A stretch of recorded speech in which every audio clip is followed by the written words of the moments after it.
Ladies and gentlemen, today we'll be showing you how to use movement keys in Scratch and making a game in Scratch today. First, we'll open the app and then we'll go to choose a backdrop. For today we'll be using farm, so we'll click on farm. And then since we want to control the sprite and we want to make the sprite smaller, we go to the size we click on the sprite and then go to the size. And today we'll be making 50 to make it a bit smaller so we can control. And then we have to go to the coding section. First we go to the events, which control what the correct character does.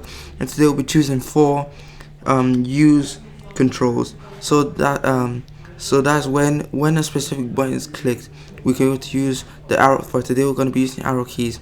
That's why we're using the arrow keys. And then we'll go to set rotation style. This makes it so that whenever you use that movement button, it turns to that certain location. We'll be declaring which arrow keys go to which function. And then we'll go to set rotation style and modify it so that up and down goes to all around, so it becomes full 360 motion. And then we'll go to move steps, pointing direction, which sets the direction in which is meant to point to for it to be, so that it moves to that direction. So we'll make sure that up points at 0 degrees, left points at negative 90 degrees, down goes to 180 degrees, and then right goes to 90 degrees.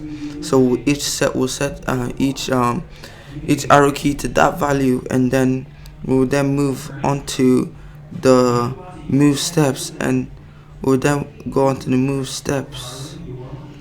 Since today since we are trying to control every range of movement for the character, we're going to be going with 10 steps each.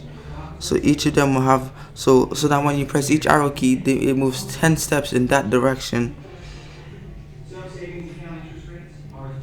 So now, as soon as you've done it, you press each arrow key to test if it works. And actually you can see from the video, each arrow key works, and when you point up, it goes in that direction, and when you go left, it goes in that direction. Right, left, up, down, it goes in that direction. So that's how you use movement. That's the basic way of using movement keys in Scratch. Hope you enjoyed the tutorial. Thank you.